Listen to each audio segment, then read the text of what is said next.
বরিশালের লঞ্চ ধাক্কা মেরে চিটাগং কিংস ডুবিয়ে দিল, ডাইরেক্ট একদম লঞ্চ ডুবাই দিল। তো লঞ্চ মনোদের ডুবলেও মনোদের ক্ষতি তেমন একটা হয় নাই, কারণ হচ্ছে বরিশাল তো 1 নম্বর, তো ক্ষতি হলো রংপুর রাইডার্স। রংপুর রাইডার্স 3 নম্বরে চলে গেল, চিটাগং কিংস জিতার কারণে 3 নম্বরে চলে গেল রংপুর রাইডার্স, 2 নম্বরে চিটাগং কিংস।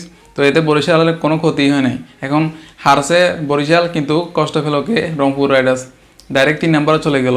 আর আজকে বরিশাল হঠাৎ দুর্বল হয়ে গেছে। দুর্বল হওয়ার কারণ কি? তাদের ফাইম আশরাফ নেই আজকে, তো সেখানে স্কোয়াড পরিবর্তন। ফাইম আশরাফ না থাকার কারণে তাদের ব্যাক থ্রোটা কেউ এনে দিতে পারে নাই। তাদের বোলিংটা ছিল একদম বাজে লেভেলের। তো বাজে বোলিংয়ের কারণে রান অনেক হয়ে গেছে, চিটাগং কিংস আজকে ভালো খেলছে।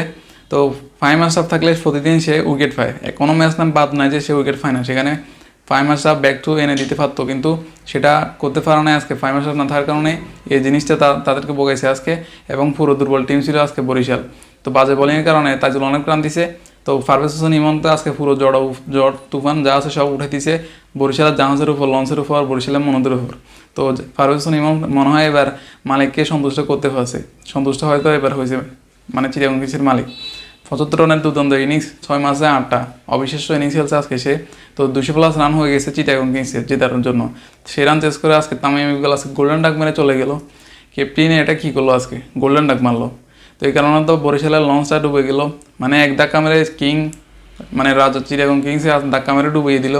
তাতে কোনো সমস্যা নেই, বরিশাল আবার শক্তিশালী হয়ে কামব্যাক করবে, মানে ফেল অফে তো তারা আরও শক্তিশালী হয়ে ফিরবে, এতে তাদের কোনো সমস্যাই নয় আজকে। এই কারণে তারা ইচ্ছে করে এরকম খেলছে, কারণ হচ্ছে রংপুর রাইডার্স যাতে মানে 3 নম্বরে চলে যায় আর কি।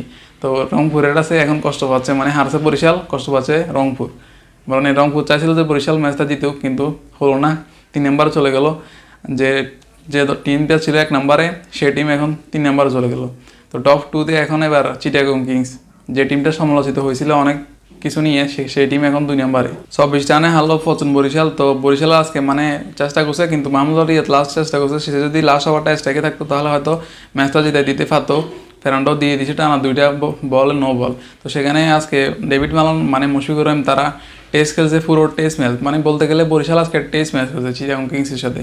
তারা আজকে ব্যাটিংয়ে নেমে তামিম ইকবাল গোল্ডেন ডাক মেরে চলে গেল নাচতে নাচতে। আর বাকি ব্যাটসম্যানরা এসে আস্তে আস্তে করে টেস্ট ম্যাচ খেলতে, ডেভিড মালান তো পুরো টেস্ট ম্যাচ খেলছে, যদিও শর্ট কয়টা দিছে, হাফ সেঞ্চুরি করে নিছে, নিজের জন্য খেলছে, দলের জন্য খেলা নাই David Malan. Mushfiqur Rahim test match খেলে আউট হয়ে চলে গেছে। তো সব মিলিয়ে আজকে ব্যাটিং বোলিং দুটাই আজকে বরিশালের বাজে হয়েছে। যদিও তারা আজকে তেমন মানে আসলে তাদের আজকে শক্তিশালী টিম তারা বানায় নেই, তারা ইচ্ছে করে এইভাবে খেলছে। তো শক্তিশালী হয়ে ফিরবে তারা প্লে অফে। তো গ্রুপ পর্বের খেলা আজকে শেষ হয়ে গেল, এবার প্লে অফের খেলা শুরু হবে। প্লে অফের খেলা জমে ক্ষীর হয়ে যাবে। তো 1 নম্বরে বরিশাল, 2 নম্বরে চিটাগং কিংস। তো রংপুর রাইডার্স যে টিমটা 1 নম্বরে, সেই টিমটা এখন 3 নম্বরে চলে গেল। পুরো বাজে অবস্থা, মানে তারা হয়তো এখন আফসোস করতেছে সারা কী করলো তারা এটা।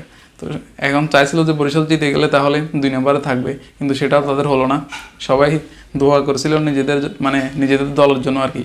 তো সেটা আর হলো না, বরিশালের লঞ্চটা আস্তে করে ডুবে গেল। চিটাগং কিংস কি খেলাটা দিল আজকে, বরিশাল মানে চিটাগংয়ের মালিক আজকে সন্তুষ্ট হয়েছে ইমনের এই ইনিংসটা দেখে।